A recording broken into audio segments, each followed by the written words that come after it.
to present. The classic Zoom start. Can everyone see my screen?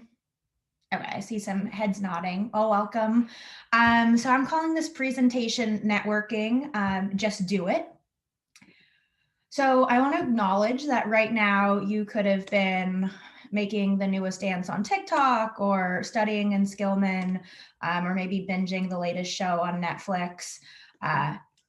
But you're here, and I commend you for spending time investing in yourself, learning about networking, especially if you're a bit apprehensive about it. And so for that, this will be about 45 minutes in total, like 30-minute about presentation, and then time for Q&A at the end. I'm pretty lighthearted, and especially for a Sunday session, this will be lighthearted, but I want to make sure you come away with some practical tips for networking. And because I love Kathy and Lambros, and I want to support local business and congratulate you on investing in yourself. One of you will win a $25 gift card to Mojo Hill, and Melissa, I'll maybe have you pick it. So at the end, but we'll pick it at the very end. So you do have to stay the entire time. Okay, so a little bit about me. My name's Abby Williams. I grew up in Sacramento, California, so I'm not sure how many of you are familiar with Sacramento, probably not a lot, outside of maybe like the Sacramento Kings or the movie Lady Bird. Ironically, I went to Catholic high school in Sacramento, which that's the premise of Lady Bird, and it's like really on point. At Lafayette, I studied neuroscience and policy studies. I graduated in 2015. And then moved to Philadelphia after graduation. So there's me with some friends the night of the Eagles Super Bowl win on Broad Street. And here's my dog, Doug, who I've since adopted. And he's actually named after the former head coach of the Eagles, Doug Peterson. So I work at this company called Savoda and manage our global onboarding program. We're a pharma biotech clinical trial software company. So our software handles patient randomization and drug supply logistics, and we have offices in the United States, both in Pennsylvania and Oregon, Bucharest, Romania, Barcelona, Spain, and we opened Tokyo, Japan last year. I joined in July of 2015. So following my graduation from Lafayette, we were 60 people, and now we're well over 600. So I like to say as the company grew up, so did I. And then while I work full-time, I'm also studying part-time at Penn, getting my master's in behavioral and decision sciences. So I'm like super interested in the applied human behavior. So taking classes like behavioral economics, health, norms and nudges, behavioral public policy, judgments and decisions, consulting in behavioral science, and then we do some real world projects as well. So that's a little bit about me. This presentation was inspired by the Connect and Explore program. One of my students who I was matched with, we focused with her on how to network because she was new to it and a bit apprehensive, but she was a junior and it was like a great time to really get after it networking wise. So I thought, like I could probably just do a presentation rather than just meet with one student about it. So here we are, and really want to give thank you to Melissa and Gateway for all the work they've been doing pre-COVID, during COVID, and certainly in the future as well, post-COVID. Okay, so now we're to the start of the presentation and the crux of it. And honestly, if there is one thing you remember about networking in this presentation, what I hope you remember is just do it. Like, just go and network. Now you might be thinking, well, you didn't need to spend your Sunday learning that. Like, how do you actually network? And I will indeed talk about that, but just like, remember, you just got to do it. But what we're going to talk about today, we're going to talk about why you should cast a wide net, learn about people first and ask about internships and jobs later, and then say thank you and keep in touch. Okay, so casting a wide net. It landed me a job casting a wide net. We're going to take a little trip down memory lane to my time as a Lafayette student. In case you're wondering, there I am at the Today Show the morning before the 150th Lehigh game at Yankee Stadium my senior year. And I'm going to stop sharing so that we're not distracted by my big old mouth in that picture or just that picture in general. Okay, so how did casting a wide net land me a job? I will say as a Lafayette student, some of what I did was really like I did not follow my own advice, and then other times I did. What I did well was senior year at the career fair. I went to the career fair to talk to a boutique consulting company. I had spent my few years networking in consulting. I wanted to be a management consultant. Sure enough, there was a boutique consulting company. So I like made a beeline there. Great, talked to them. Got on the list to like interview. And then I figured, okay, like I'm dressed up, my hair and makeup is done. I should probably talk to some other company just for like the ROI of getting ready for this. And so I looked in the booklet and saw that there was this science company, this Savoda, which I'd never heard of.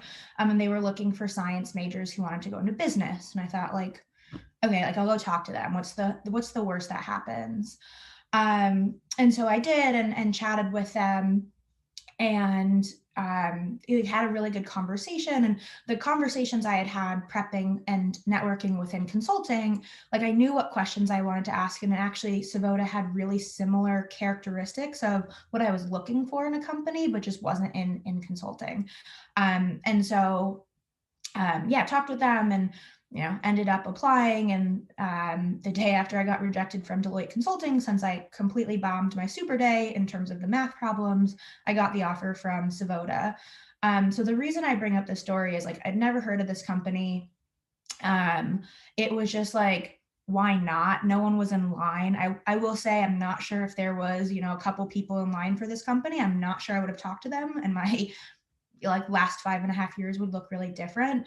But I think the important message here is like cast a wide net. You don't know what happens. And if I could go back and give myself advice as in your shoes, it's I really shouldn't have spent 3 years networking just within consulting. So I think I talked to probably every management consultant Lafayette has graduated. Like I got the list my freshman year from Gateway and just went to town emailing and having phone calls. So I did some things right. Like I started early and learned a lot about what the consultants did and that lifestyle, and what I was like, did some reflection as to what I wanted in a job.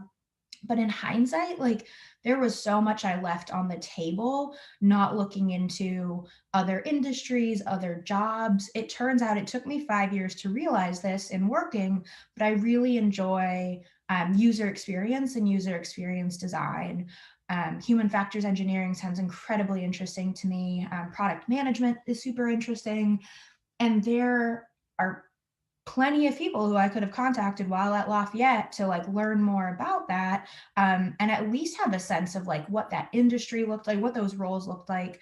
And so my like message to all of you is, even if you know or have a thought of what you want to do, like still go ahead and contact some other alumni in other roles, just so that you have that information. Like the opportunity cost of a 15 or 30-minute conversation is like pretty small. And there's a lot you could get out of it, even if it's, sometimes learning what you don't want to do is equally as valuable as learning what you want to do. Um, Not every call will be like life changing and life altering.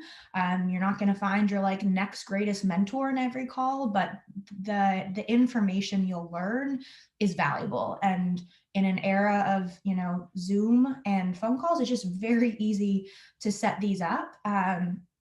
And yeah, I don't think there's a huge downside. And even again, if the role's not interesting to you or what they do, they still could, based off of that conversation, send you their friends or people in their network and connect you. So again, I will repeat for like the fourth time now, like cast a wide net when you are networking, and just like approach it with curiosity. And yeah, so that's my first monologue on that, casting a wide net, and you'll be surprised what could happen. Let me get my slides back.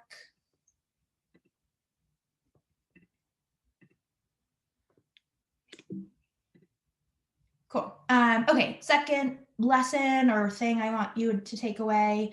Let me just do a double check. People can see my screen again. Cool. Second point, after you're casting a wide net, learn about people first and ask about internships and job listings later. So we're going to do a little discussion here. So you get this message on LinkedIn. So put yourself in my shoes. You get this message on LinkedIn. What do you think? Dear Ms. Williams, my name is Marquis Easton and I'm a senior at Lafayette College. I'm currently searching for job opportunities and was wondering if Savota is hiring for entry-level positions. Thanks in advance for your help. Enroll PARDS, Marquis. What's your reaction? So you're in the working world, you get this like random, never heard of this person, your only connection is Lafayette, and you get that message. What comes to mind? Or how do you react? What's your like first gut reaction?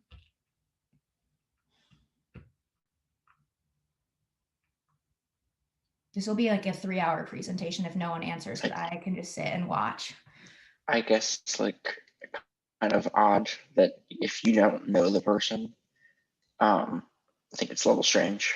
And yeah. And Michael, for being the first to answer, why don't you'll get the Mojo gift card for being the first. But yeah, it's like odd. I don't know you. You're asking for something in the chat. We said they're only coming to you because they need something. Yes. And I would have referred them to the website. Yes. Caitlin and Alex, I'm sorry I saw your comments too late. And so I appreciate the participation. We're still only doing one gift card. But yeah, like it's weird. I don't know you. You just like all of a sudden are asking something of me. And yeah, you can go and look what entry-level positions are open at Savota's website. Like you don't need me for this information. Now let's talk about, you get this message. Dear Ms. Williams, my name is Marquis Easton and I'm a student at Lafayette College. I came across your LinkedIn profile while doing career research. I'm interested in project management and was wondering if you had 15 to 30 minutes to discuss your career path and experience as a project manager at Savota. Roll PARDS. How does that one make you feel? Are there Zoom reactions? You can do thumbs up, thumbs down, yes, no. Eric says much more personable. Michael's giving a thumbs up. Dana's giving a thumbs up. Yeah, now we're just all giving thumbs up because people are starting to do it. Yeah, like if I get that message, I'm like, okay, you know, person's looked at my profile. We share Lafayette, so I'm inclined to help. Caitlin says the focus is more on you. It's clear and direct what they want. It opens up more of a conversation. Yeah, all really good points, right? So in the first one, and these could be the same, we'll call it person, fake scenario, but like for any of you who are seniors, like or juniors looking for internships or any year really, obviously you want something out of it, maybe besides knowledge.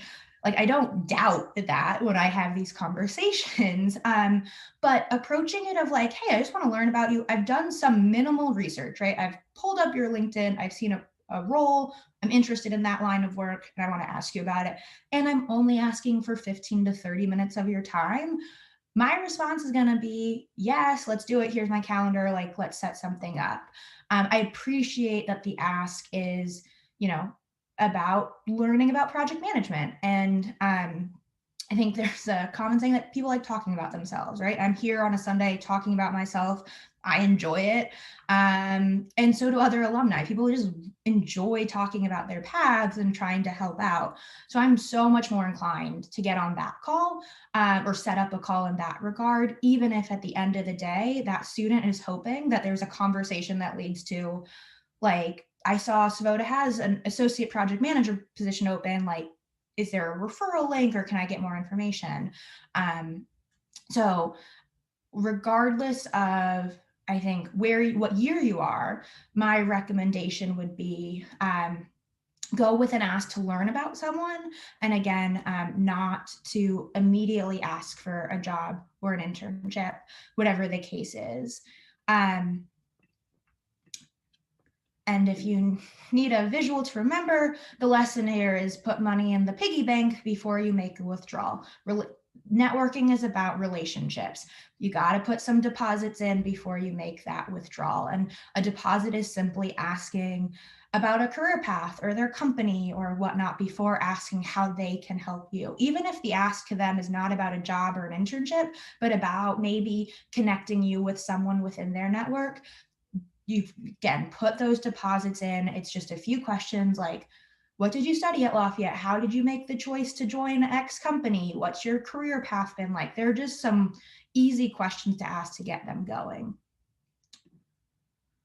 Okay, so you've cast a wide net, you've built some relationships. Last point I want to make is say thank you. And then for those conversations that went well or you found really helpful, like keep in touch. So you'd be surprised how far thank you goes. I'll stop sharing my screen again. When I went to the career fair, I wrote the consulting company, a handwritten thank you note. This was back in the day where you could mail something to an office location on their business card and they would presumably, get it when it arrived. And I also wrote Mark Lisi and Rob Hummel, who were the Lafayette alumni, and Julie Pierce, who was the recruiter for Savota, handwritten thank you notes following their career fair. Did it in, fair upper while eating dinner one day and just like knocked it out. When I started at Savota, Mark still had that thank you note in his desk. And I mean, no one's been into the office for about a year now, but he still had it along with I've kept all the thank you notes that I've received from Lafayette students for being an externship host. It doesn't need to be a novel, but and it doesn't necessarily need to be handwritten. I think in the era of Zoom and people not having physical offices, like the email is the makes the most sense. But it goes a long way when you write a paragraph thanking someone for their time. I will admit that I am, pot calling the kettle black here sometimes because I don't always send thank you notes. I know I should. One of the things that trips me up is sometimes you're just like, ugh, it's like the last thing I want to do. I just want to move on. I want to go watch my show on Netflix. My recommendation is actually to put together just a template thank you note or template thank you email so that you've done the hard work and now you're just, putting in, make sure you put the name and company and spell both correctly and a sentence or two about the conversation or what you learned and, make it easier for yourself, make it easy to send the thank you note. So my recommendation has always been to create a template to just make it feel like less of a burden. If they don't respond, don't worry about it. Like some people, they still see it. They generally still are seeing it and reading it and remember. So send the thank you note, even if it was the worst conversation you've ever had. You never know where they're going to pop up in the future or who they know. So send the thank you note. The other piece of advice I like to give is keep in touch. And my Connect and Explore student said, like, how do you keep in touch? Like, how often? When? Like, this is sort of weird. Like, how do you just like pop back in their inbox or their LinkedIn? And I'd say like it generally depends, right? And it's based on the conversations you've had. So one simple example is that I've done is I used to, as a student, I sat on the board of trustees as a student representative in my senior year, got to know some of the board members. So in pre-COVID times, I'd make an effort to go say hi to them at like the New York City holiday party that Lafayette has. Or if I was back on campus for homecoming, knowing that they're back for board meetings, like there would be some common like happy hour events. So I'd make a note of like making sure I said hi, caught up with them, little things. Obviously, again, it's a virtual world. One of the meetings that for the presidential search, sure enough, I saw this person as one of the attendees, and keeping in touch was as simple as, hey, Jim, saw you on the call tonight. Hope this crazy year, you're doing okay. Thanks again for always like being a mentor. All the best, Abby. He responded immediately, hey, Abby, like, yeah, what a crazy year. Like, let's get on a call just to catch up and here's some times that are available. Like, it, again, doesn't need to be a novel, can be very easy. And what's like shared experience. A friend of mine when he was working, or he is, I guess, still working, but when he was an early associate at IBM Consulting, he was a Lafayette golfer. So pretty good at golfing, you know, work occasions, went golfing and with like senior partners. And, you know, on the golf course, they would talk about certain golfers. And so when that person came in the news, that was his chance to send the email over to say like, hey, here's an update on, I just saw this, you know, reminded me of you, hope you're well. Like super short, simple, but like, you know, you stay on people's radar. So I think that can be an easy way. Some people have talked about, you know, sending articles related to the person's industry. I'm a little iffier on that. You know, if you're a 20-year-old sending a 50-year-old professional an article on the industry, just be careful that it comes off as helpful, like thought of you when I read this, not look at this breaking trend. But to each their own. You should just like know how that relationship is working. But end of the day, cast a wide net. Ask for, like, learn about people rather than asking for jobs or internships first. That comes later. Say thank you. And for those relationships or those network within your network who were really helpful or you really enjoyed connecting with them, just stay in touch. It can be as easy as, you know, once a quarter sending them a follow-up, hey, how you're doing. Around Thanksgiving, I love as a student, I would send, I'm great, like in this season of, you know, gratitude, I'm really grateful that for all the help you've given. It's just not the like rock, like life is hard enough. There's enough like actual hard challenges. I think networking is one where really like my takeaway message is just do it. It's just, it doesn't have to be as hard as we all, I think, sometimes picture in our mind. So with that, I said 30 minutes of a presentation and then 15 Q&A. I actually ended a little early, which is unusual for me. But I'll end there. Yeah, and I'll just open it up to questions.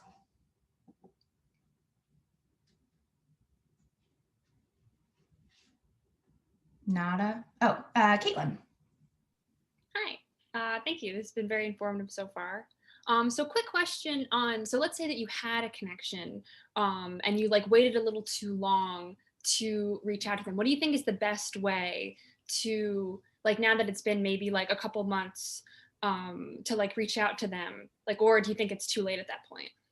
Is this to send a thank you or just as a follow-up? I guess it's like a thank you. I don't think there's a bad time, even if it's late, like better late than never. And it could just be, hi, so-and-so, like, I'm really sorry I didn't send this earlier, but thank you so much for, you know, your time. I really enjoyed the conversation. I learned X, Y, or Z. As a result, I've done X, Y, or Z. I think if you can include information of what you've taken from, not only that you showed that you listened, but here's how I like applied it. Or if they talked about reaching out to X company, that you've actually done that. So I would say definitely reach out, even if it's later or longer than you would have initially wanted. And then just try to personalize the message. But no more than a paragraph is necessary. Too, if you're feeling it. I used to write novels and like, bad idea. No one has time to read a novel. 2 paragraphs tops. It's also less for you. And but yeah, the more personal, I think, the better. And for the bare minimum, spell their name right and their company correctly. I work for Suvoda. It's wild how many people think I work for Sudova. And it's just like, oh, you really didn't check it. It's really quite I mean, yes, it's an easy mistake to make, but it's a little careless.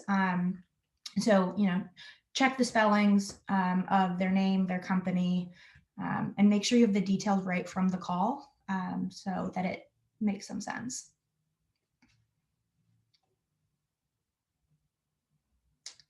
Anything in this presentation surprise you?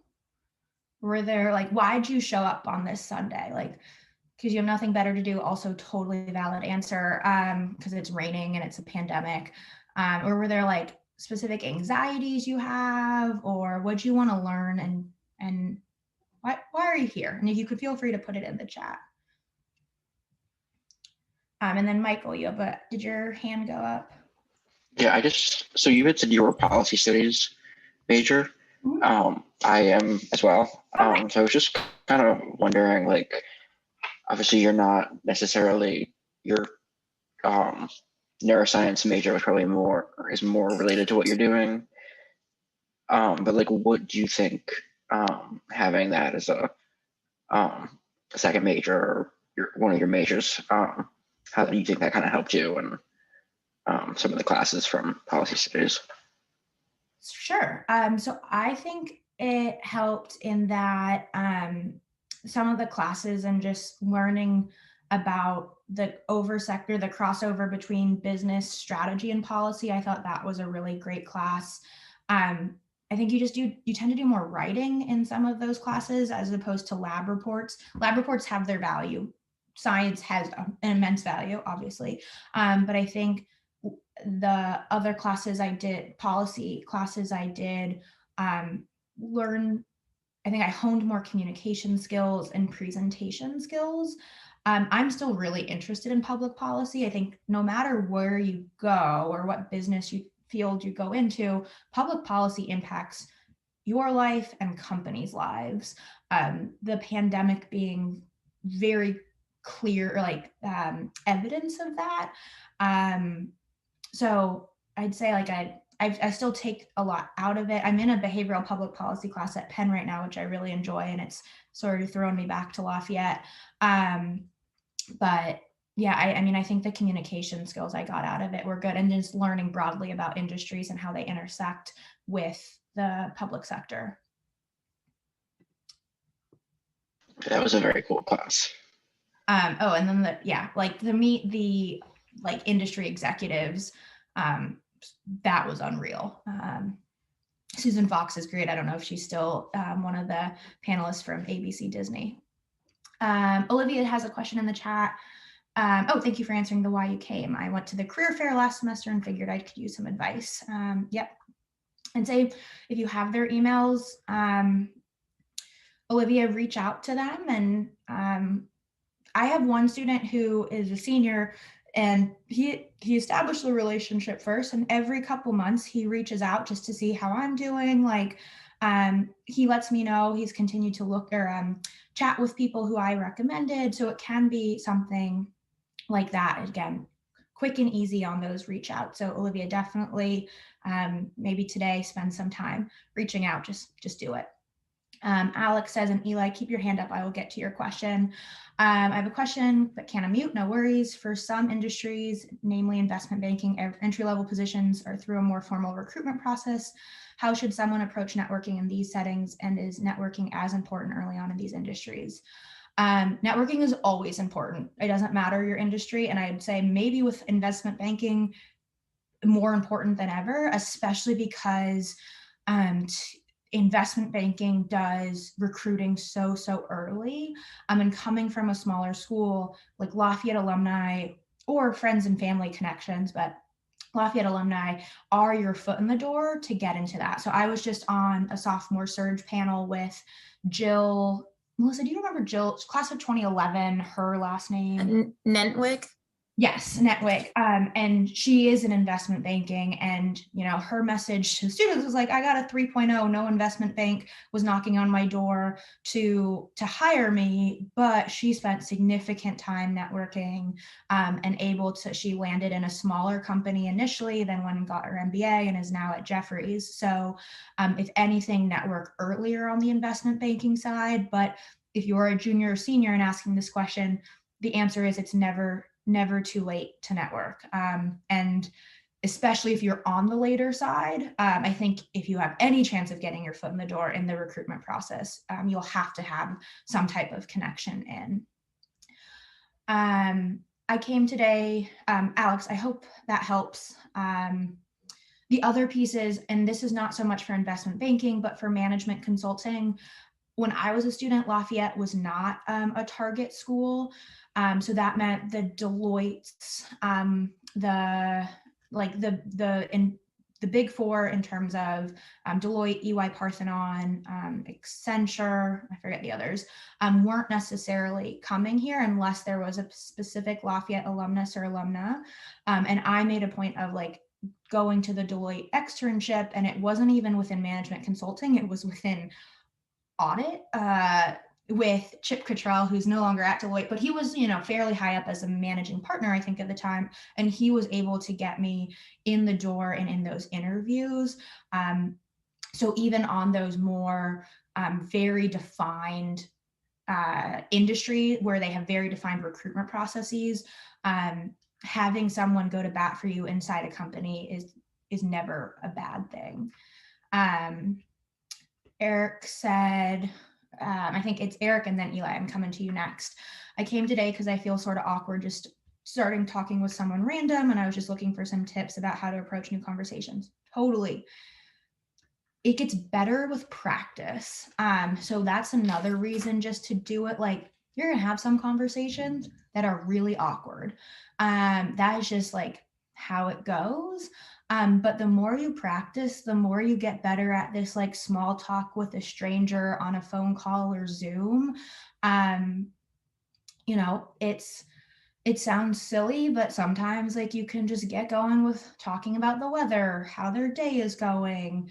And in these calls, I don't know if you heard my dog in the background, but I might even start a call saying, I really apologize if you hear my dog bark. He likes to make himself known on Zoom calls. That's your entry point into what's your dog's name? What type of dog? I love dogs too. Like, you'll just get more practice with small talk. And the reason it's better to do it on these calls is because there's really not a lot of risk.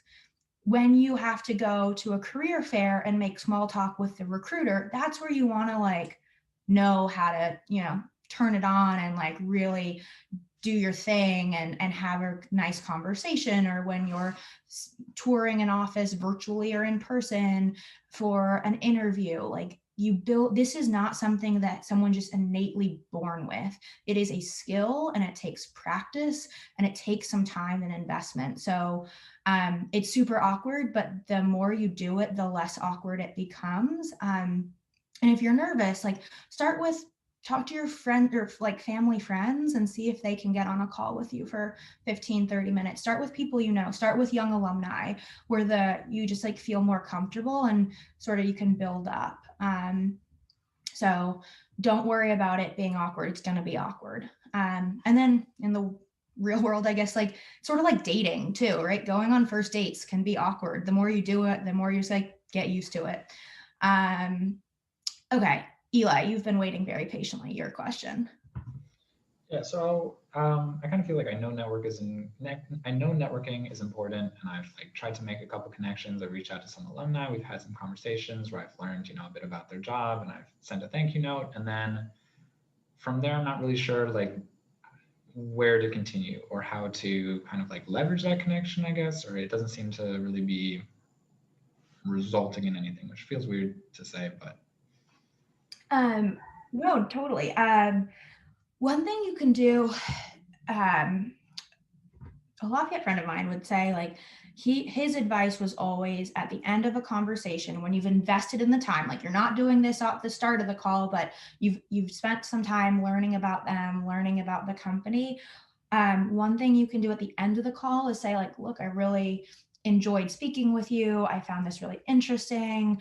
I'm really interested in X role or your company. Is there anyone else you can put me in touch with at the company to learn what they do or their perspective? So sometimes that ask can just be a couple contacts, and if they're like, roll with it and just like, have a great day, move on. But a lot of times, especially if you've asked good questions, at the point I want to like help you, right? So I can think of a couple people who either I give you their name or their LinkedIn profile for you to reach out to directly, or I can put you in touch. I'd say like one of the asks can be, can you put me in touch with more people, and just make this an exponential, not equation, but exponential process of getting more. And then sometimes you just like don't feel it with them, like, not really interested in the company, not really interested in the role. that's okay. You don't have to roll with, get something out of it all the time, but the more you do it, think of like darts. Unless you're a master dart player, you got to throw some darts before something sticks. So I think that's part of it, is doing this more and more. And then some things will hit. You'll learn about a really cool company or a really cool role, or be put in touch with someone. The other thing you can learn is like, oh, this like company it looked really great on paper, but sometimes the learning, I don't want to go further networking within this company, is actually like very helpful as well, because then you're investing your time elsewhere. Abby, do you mind if I just pop in and add a little bit to that? Yeah.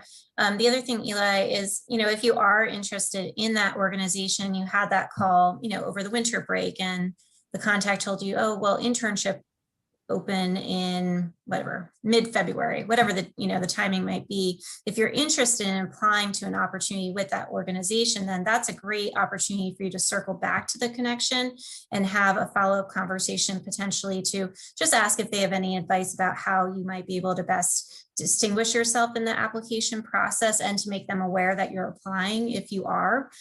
So sometimes, I know we really push on building the relationship first. And so, you get the relationship going, but I know that feeling of, there's not always tangible outcome after the first conversation, but think about, what's my next step, and how can now I have developed the relationship. So what might be a more specific outcome that I might be able to follow up with that contact about.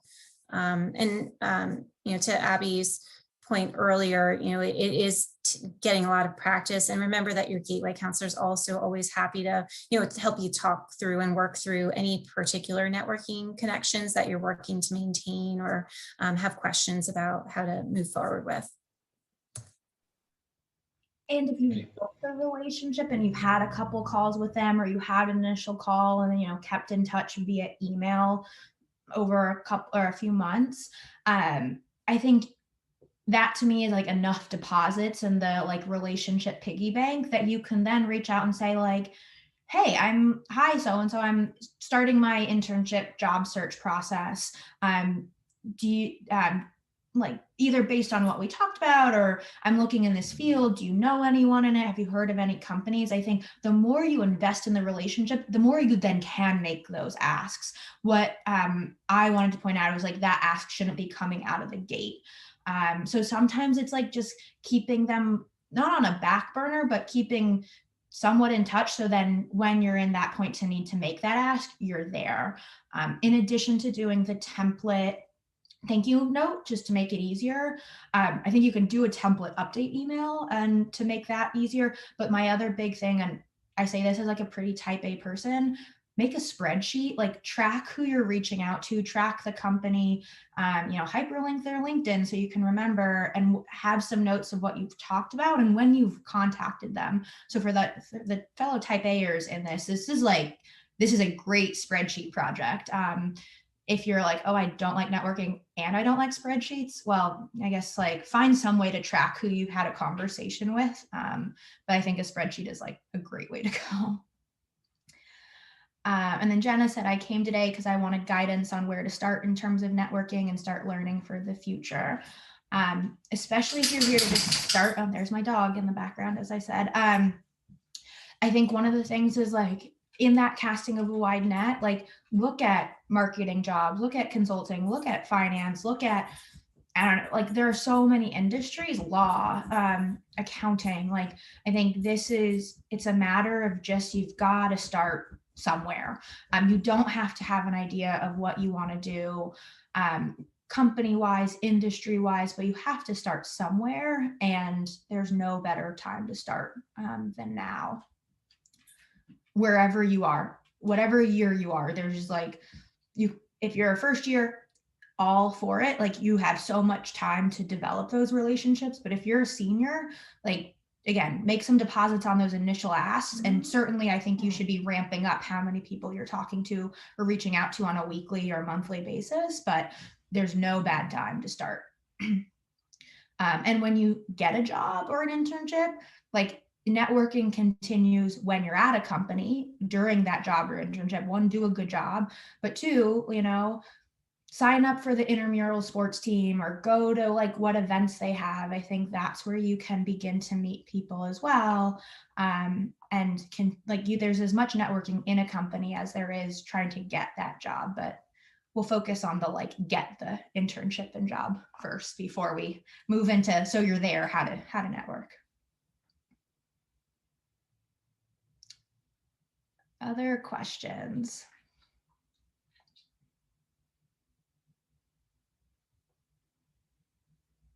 Have concerns been alleviated for those of you who didn't know where to start? Do you feel like you have a place to jump off now?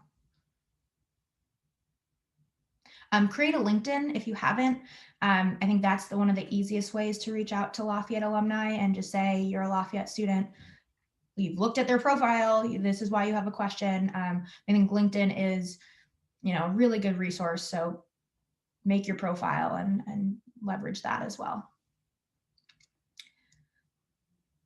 So I said we do 45 minutes. We're at 43 minutes right now. Melissa, I'll turn it over to you in case you have any final comments, words. No, one other resource that you have access to in addition to LinkedIn is Gateway Link. So if you aren't familiar with Gateway Link, that's usually promoted every Sunday in the Gateway Weekly. So you would have received that about an hour and a half ago or so to your email. So that's like a Lafayette specific networking system. So it's only Lafayette alumni and students in that system. Unlike LinkedIn, which you'll have, a bigger, access to many people outside of Lafayette. The whole point of Gateway Link, it's all alumni who've opted in to help students and other alumni with career related advice and guidance. So it's really a great system to have on your radar as well. So again, take a look at the Gateway Weekly newsletter that you should have received just a couple hours ago for a promotion about that. And don't hesitate to reach out to your Gateway counselor if you have any questions about getting started with that system. But otherwise, I just want to thank Abby so much for her time and wonderful advice this afternoon, and for taking time out of her weekend to share it with you today. And thank you all so much for joining us this afternoon. Yeah, no, happy to join. And Michael, we'll be in touch about your gift card, and we'll figure out how that works. I actually didn't think through any of the logistics of that. But anyway, have a great Saturday or Sunday, everyone, and roll cards. Thank you. Yeah, no problem. Bye. So I'm going to drop Michael. If I'll get the email from Melissa. If you're not in Easton, we can